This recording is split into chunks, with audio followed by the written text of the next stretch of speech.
Wrestling federation of India के अध्यक्ष बृजभूषण शरण सिंह पर देश का मान बढ़ाने वाले पहलवानों ने यौन शोषण का आरोप लगाया है। आरोप इतने संगीन हैं कि पहलवान 3 दिन से जंतर मंतर पर धरने पर बैठे हैं और लगातार इस मामले में इंसाफ की भीख मांग रहे हैं। देश के खेल मंत्री अनुराग ठाकुर लगातार कोशिश कर रहे हैं कि पहलवान मान जाएं, लेकिन वो इसमें सफल नहीं हो पा रहे हैं।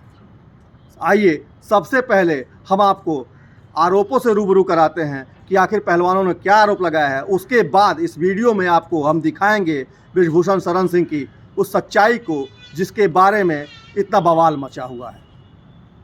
जो टॉर्चर चल रहा है खिलाड़ियों के ऊपर, उस हिसाब से मुझे नहीं लगता कि रेसलिंग में कुछ भी होने वाला आगे बढ़ने वाला।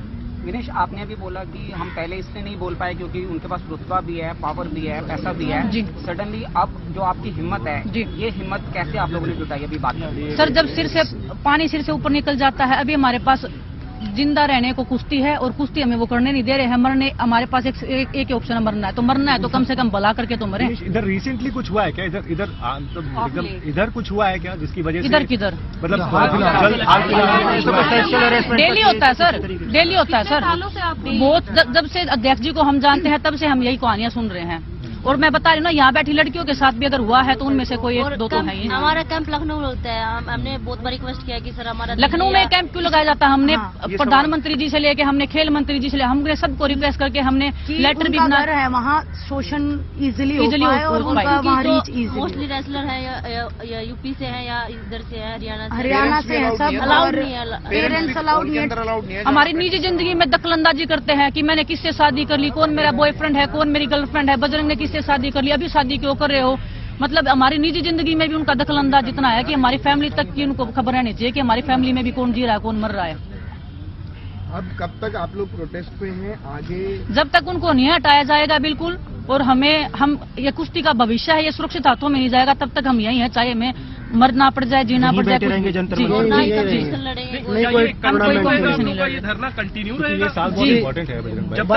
देखिए तो क्या कम्प्लीटली बिल्कुल भाई, हम कोई भी टूर्नामेंट नहीं खेलेंगे चाहे, क्योंकि हम अपनी कुश्ती का भविष्य अंधकार में नहीं डाल सकते।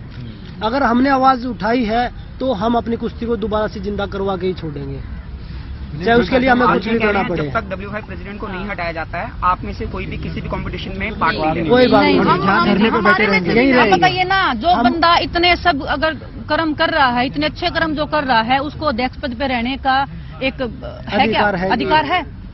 कितनी ही मैं बता रही हूँ, कितनी ही लड़कियों की स्टोरी मेरे को पता है जिन्होंने सामने बैठ के रो के हमें स्टोरियां सुनाई है नेशनल कैंप में, लेकिन हम कर क्या सकते हैं? मोदी जी, ये वही विनेश फोगाट हैं, ये वही बबीता फोगाट हैं, ये वही साक्षी मलिक हैं, ये वही बजरंग पूनिया हैं जिन्होंने कई बार आपको अंतर्राष्ट्रीय मेडल के साथ फ़ोटो खिंचवाने का मौका दिया है। मोदी जी, अगर आपने इस मामले में कार्रवाई नहीं की तो मामला बहुत विस्फोटक हो सकता है। लेकिन अभी तक पता नहीं क्यों चुनावी माहौल में आप इतने रमे हुए हैं कि आपको इन बेटियों की चिंता नहीं है। ये बेटियां कह रही हैं कि अगर ऐसा ही रहा तो देश में बेटियां पैदा नहीं होंगी, पैदा होने से पहले ही पिता उनको या उनके घर वाले उनको मार दें, वो ज़्यादा बेहतर होगा ऐसे दरिंदों के हाथ से कुचले जाने के बदले। डेली होता है सर, डेली होता है सर। कतई नहीं हुआ। एक भी सामना कर दे तो मैं फांसी पर लटक जाऊंगा। ये सबूत देने की जब बात आएगी तो सबूत जहाँ पे दिए जाएंगे, माननीय हाई कोर्ट जब हमें बोलेगा हम सबूत देने को रेडी हैं। देश के प्रधानमंत्री जी जब हमसे पूछेंगे हम उनको सबूत देने के लिए रेडी हैं। फेडरेशन ने मेरे को कितना मेंटल टॉर्चर किया था, मैं किसको बताऊं। इतना मेंटल टॉर्चर हुई थी कि मैं मरने तक की स्टेज तक चली गई थी। मैं हर दिन खुदकुशी करने की सोच रही थी। क्या मैं अगर मेरे को कुछ हो जाता, मेरी फैमिली क्या करती, मतलब मेरे बाद कौन जिम्मेदारी लेता है इस चीज की? और मैं आज भी बोल रही हूँ, अगर किसी भी खिलाड़ी को कुछ भी होगा रेसलिंग में तो प्रेसिडेंट, देश जो हमारे रेसलिंग प्रेसिडेंट है वो जिम्मेदार रहेंगे। हम अपनी कुश्ती को बचाने के लिए लड़ रहे हैं। हम अपने लिए नहीं लड़ रहे हैं, हम अपनी कुश्ती को बचाने के लिए लड़ रहे हैं। डेली होता है सर, डेली होता है सर। बहुत जब से अध्यक्ष जी को हम जानते हैं तब से हम यही कहानियां सुन रहे हैं। और मैं बता रही हूँ ना, यहाँ बैठी लड़कियों के साथ भी अगर हुआ है तो उनमें से कोई एक दो तो है ही। हमारा कैंप लखनऊ में होता है। हमने बहुत बार रिक्वेस्ट किया कि सर हमारा लखनऊ में कैंप क्यों लगाया जाता है? हमने प्रधानमंत्री जी से लेके हमने खेल मंत्री जी से हमने सबको रिक्वेस्ट करके हमने लेटर भी बना है। वहाँ शोषण इजीली और उनका वहाँ रीच इजी। हर जगह मेडल जीता है, भगवान करे हम 2024 है उसमें भी हम देश के लिए मेडल जीते। पर जो टॉर्चर चल रहा है खिलाड़ियों के ऊपर, उस हिसाब से मुझे नहीं लगता कि कुश्ती रेसलिंग में कुछ भी मेडल होने वाला। हाँ।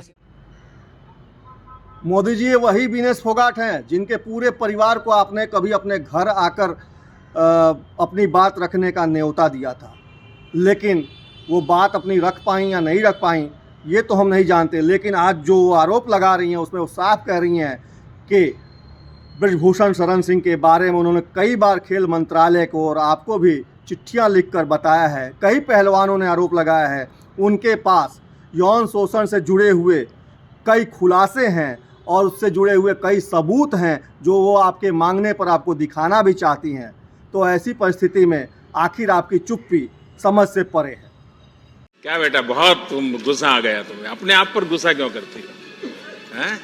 तो विनेश, मैं पूरे परिवार को तुझे जानता हूँ, तुम्हें दिन रात नहीं देख सकता हूँ। वरना एकता करो, हफ्ते 10 दिन के बाद मम्मी बहनें सब मेरे यहाँ बैठूंगा, बैठ देगा आधे घंटे को लोगों के साथ। क्या कि सर हमारा पहलवानों के आंखों के आंसू अभी सूखे नहीं हैं, उन्हें अभी तक इंसाफ नहीं मिला है। इसी बीच दिल्ली की सड़कों पर एक और हादसा हो गया। दिल्ली महिला आयोग की अध्यक्ष स्वाति मालीवाल के साथ जो कुछ रात को सड़कों पर हुआ है वो चिंताजनक है। दिल्ली पुलिस आपके अधीन है मोदी जी, सवाल आपसे पूछे जाएंगे, जवाब आपको देना होगा, क्योंकि यह सब देखते हुए जनता अब बर्दाश्त नहीं करेगी। आंदोलन और तीव्र होगा और आपके खिलाफ मोर्चा और बुलंद होगा। सॉरी, आवाज नहीं आ रही आपकी क्या? कहाँ छोड़ेंगे? हाँ, मेरे को तो घर जाना है, मेरे रिलेटिव्स आ रहे हैं।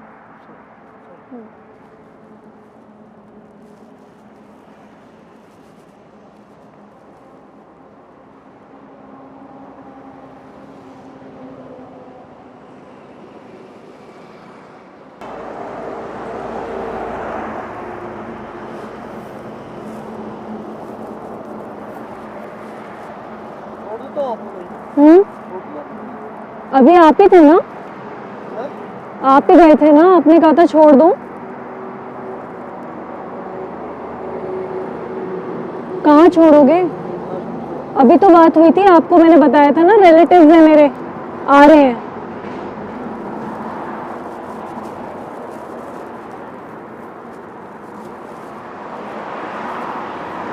कहाँ छोड़ोगे? हाँ, कहाँ पे छोड़ोगे वही तो पूछ रही हूँ। मतलब आप दूसरी बार घूम के आए हो ना, मैं आपको बार बार कह रही हूँ कि मेरे को नहीं छुड़वाना कहीं पे भी, है ना?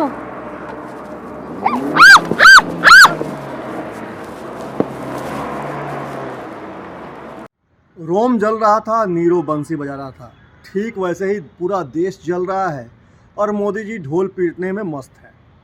अगर विश्वास नहीं होता तो देख लीजिए इस वीडियो को।